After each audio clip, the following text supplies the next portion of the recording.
এই যে মায়ের জাতিরা, এই যে কালকের দিন পর থেকে আমাদের বাংলাদেশে রোজা শুরু হবে। পুরুষেরা মাসামত বসে থেকে দরবার করবি, মাদানি বেল ঘুম পারবি, দুপুর বেল ঘুম পারবি, সারাদিন ঘুরে ঘুরে খাবি। আর আমার মায়ের জাতিরা 3টার থেকে বুট ভাজি, পেঁয়াজি, বেগুনি, মুড়ি মাখান, বিরিয়ানি করা, ইটা করা, ভাত আন্দা, বেল কোন রকমের দইরে যা আপনাকে ইফতারি দিচ্ছে, তাও আপনার কোন রকমের এক বালতি পানি স্ত্রীকে আগে দেননি।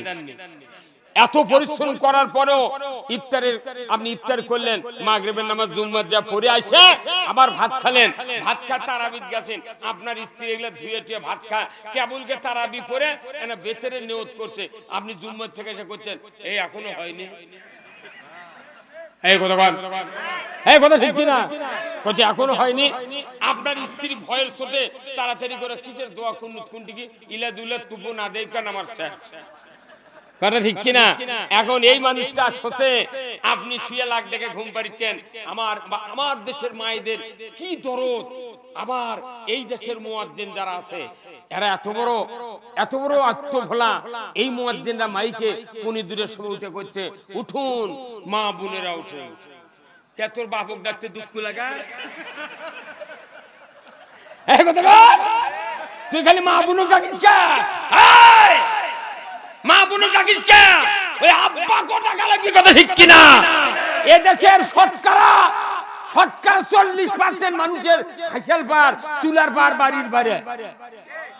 এই দুটোর সময় উঠে আপনার স্ত্রী বাহিরে একা একা বসে থেকে ভাত পাক করে, ভাবু করে, আপনি লাখ দেখে ঘুম পাড়িচ্ছেন। 3:30টার সময় ভাত লিয়া যা শীতানে থুয়া ডাকিচ্ছে স্ত্রী, নইমের বাপ ওঠেন ভাত খান। তখন আপনি 2 ডাক দিতি এইভাবে হাত ধরে কিনে দেয়, এই শর্ট করে এই কথা কর। এটা কি রসিলের আদর্শ?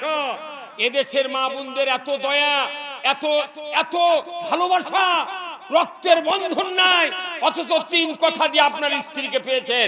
এই স্ত্রী যখন দেখে আমার স্বামীর জ্বর ছাড়ে না, সাথে সাথে ওই স্ত্রী চোখের পানি ছেড়ে দেবে, আল্লাহ আমার জীবনের বিনিময়ে আমার স্বামীকে তুমি সুস্থ করে দাও। আমার ভাইয়েরা, চেয়ারম্যানও ভালোবাসেন 6 ধারা চাউলের কার্ডের জন্য, মেম্বারকে ভালোবাসেন পায়খানার পাটের জন্য, এমপিকে ভালোবাসেন বেটার চাকরির জন্য। আর আমার রাসূল বলেছেন তোমার স্ত্রীকে ভালোবাসবা জান্নাতের জন্য। ধরে কোন মারহাবা। এই যে প্যান্ডেল ডান দিকে, এই প্যান্ডেলে হাজারো মা বোনেরা বসে আছেন, দোয়ার খুনি মাথার মুনি, যাদের পেট থেকে নবীদের জন্ম, যাদের পেট থেকে হাফেজের জন্ম, যাদের পেট থেকে বক্তার জন্ম, যাদের পেট থেকে ডাক্তারের জন্ম। এই মায়েরা এত বড় দামি জাতি। এই মাদেরকে যদি আমরা ভালোবাসতে পারতাম, মুখের যদি মিষ্টি দিতে পারতাম, এই মায়েরা আমাদেরকে পায়ের তালা জিহ্বা দিয়া চেটে চেটে দিত। কিন্তু স্ত্রীকে আমরা ভালোবাসি না। শতকরা আমি হিসাব করে দেখেছি, আমি একটা গায়ের সার্ভে নিয়ে দেখেছি, মহিলাদের সাথে একটু কথা বলে উন্নতি রিপোর্ট দে, ভাই আপা বলেন তো আপনার স্বামী কেমন আচরণ করে? কয় অকাম, আমিও আর ভাত খাচ্ছি। শতকরা 40% স্বামী স্ত্রীর দিকে হাসিয়া কথা কয় না, সবসময় রাগ, সবসময় অস্থির ব্যাপার। নিজের বউয়ের দিকে মন ভরে না, আত্মতৃপ্তি পায় না, অথচ মানুষের স্ত্রী কালো কুচকুচে তার দেখে কয় সালাম আলাইকুম ভাই, ভালো আছে?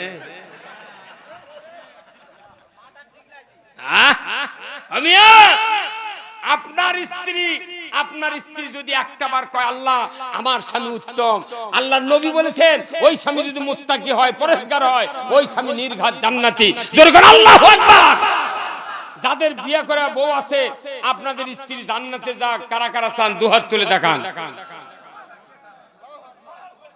ওরে মরদ রে, এটা মরদ দিবা রে, এই ভিডিও আর বউ দেখে ভাবি রে লিল্লাহি তাকবীর।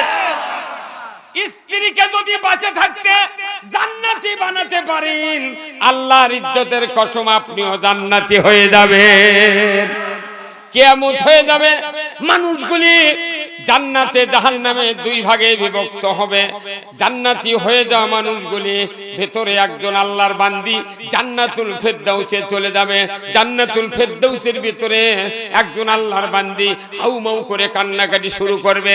আল্লাহর ফেরেশতা বলবে, আল্লাহর বান্দি জান্নাতুল ফেরদাউসে আপনি কেন কাঁদেন? জান্নাত তো কান্না করার জায়গা নয়, সুখ ভোগ উপভোগ করার জায়গা, আপনি কেন কাঁদেন? একটু আমি কি জানতে পারি? আল্লাহর বান্দি বলে, আল্লাহর ফেরেশতা আমায় যে কি জন্য কাঁদি আল্লাহ ভালো জানেন। বলে কি জন্য কাঁদেন আমাকে একটু বলে দেন। ফেরেশতার সামনে ওই বান্দি বলবে, আল্লাহর ফেরেশতা আমি দুনিয়াতে 70 বছর বেঁচে ছিলাম। আমার একজন সৎ চরিত্রের স্বামী ছিলেন, বিবাহের পরেই আমাকে মোহরানা পরিশোধ করে দিয়েছিলেন। ইসলাম কোরআন আল্লাহর রাসূলের আদর্শ আমাকে শুনায়া এমন জীবন গঠন করার সুযোগ করে দিয়েছিলেন।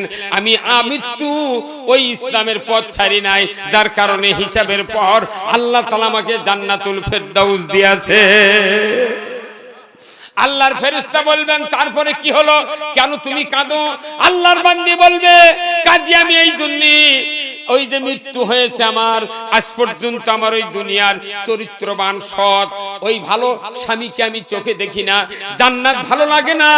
আজকে যদি জান্নাতের ভেতরে আমার ওই দুনিয়ার ওই চরিত্রবান স্বামীকে যদি দেখতে পাইতাম, আমি চক্ষু দিয়ে দেখিয়া কলিজাটা জুড়িয়ে নিতাম। আল্লাহর বান্দি যখন এই কথা বলবে, সাথে সাথে আল্লাহ বলবেন, ফেরেশতা তুমি মুহূর্তকাল দেরি করবা না, এই বান্দির স্বামী কোন জান্নাতে আছে তুমি একটু খুঁজে দেখো। ফেরেশতা 1 নাম্বার জান্নাত থেকে খুঁজতে খুঁজতে খুঁজতে 8 নাম্বার জান্নাতে গিয়ে দেখবেন একজন আল্লাহর বান্দা ফুপিয়ে ফুপিয়ে কান্নাকাটি করছেন, চোখ দিয়ে অঝোর নয়নে পানি ছেড়ে দিয়েছেন। ফেরেশতা বলবে, আল্লাহর বান্দা কি হয়েছে আপনার? কেন জান্নাতের ভেতরে এত দুঃখ বেদনা? কেন ফুপিয়ে ফুপিয়ে কান্নাকাটি করছেন? লোকটি বলবে, আল্লাহর ফেরেশতা দুনিয়ার জমিনে আমি 80 বছর বেঁচে ছিলাম। আমার একজন মুমিনা সলিহা সচ্চরিত্রবান একজন স্ত্রী ছিলেন, যার দিকে তাকালে আমার কলিজাটা ভরে যেত, যার দিকে তাকালে আমি প্রশান্তি পাইতাম, যার দিকে তাকালে আমার দুনিয়াটা আলোকিত হয়ে যেত। দুনিয়ার সব দরজা বন্ধ, আমার বাড়ির দরজা খোলা থাকতো। ওগো আল্লাহর ফেরেশতা, আমি মরণের পর থেকে আমার ওই স্ত্রীকে চোখে দেখি না, আমার জান্নাত ভালো লাগে না। 70 জন হুর গেলেমান আমার চতুর্দিকে আছে, কিন্তু মন ভরে না। আমার ওই দুনিয়ার সচ্চরিত্রবান নেককারিনী স্ত্রী যদি আমার এই হুর গেলেমানের ভেতরে থাকতো, আমি চক্ষু দিয়ে দেখিয়া কলিজাটা জুড়িয়ে নিতাম। স্ত্রী যদি জান্নাতি হয় স্বামীর জন্য কাঁদবে, স্বামী যদি জান্নাতি হয় স্ত্রীর জন্য কাঁদবে। জোরে কোন মারহাবা। আপনি কি চান স্ত্রী জান্নাতি হোক? তাহলে বাজার করবে গেল গা। আর 30 বছর যদি বাংলাদেশের মহিলারা বাজার করে, কারু ঘরে ভাত খাইতে হবে। আরে ওই বাজারের যখন কাপড় কিনবে যায়, তখন ওই সেলার ম্যান আগে থেকে কয়, তফাৎ দিয়ে কয়, আসসালামু আলাইকুম আপা ভালো আছেন? তখন ওই চিন্তা করে, কে রে 40 বছর হলো বিয়ে হচ্ছে রে, একটা দিন তুমি কয়নি, তুই ছাড়ার মুখ আসেই না। আর এই সেলার ম্যান করছে, আপা কেমন আছেন? শুনে তো কলজা ঠান্ডা হয়ে যায়। তোর ল্যাপটপ দোকানের আগে বসছে, তখন করছে কি চান? আবার আপনি করছে ভাই, তখন করছে আমি কাপড় নেবো। তখন এক যায় দর দর করে 10-12টা থান ফেলে দিচ্ছে, সরসর করে ফেলে দিচ্ছে। আর ওটি বল লাগানো আছে, মার্কারি বল আছে, এক দোকানত কমপক্ষে 22টা বল আছে। মানে কম হালকা কাপড়ের রং, অথচ ওই আলোর কাছে খালি ডিপ দেখায়। 40 টাকার কাপড় সাথে 84 টাকা গজ। ওই ওটা নিয়ে চলে যাচ্ছে, নিয়ে আসে ওই 3 কোয়ার্টার। মেয়ে মানুষ কোন 3 কোয়ার্টার জামা ভালোবাসে, ইনকা 3 কোয়ার্টার জামা বানাইলেছে, তাও কি টিয়া রঙের কাপড়, রংটাও কম লয়। এই দুপুর বেলা ভাত খাবার লাগে স্বামী ডাল তুলে দিচ্ছে, ভাত তুলে দিচ্ছে, পানি দিচ্ছে, আর 3 কোয়ার্টার ডানা দেখতে ভালো লেগেছে, হাত পা কিছু গোলগাল।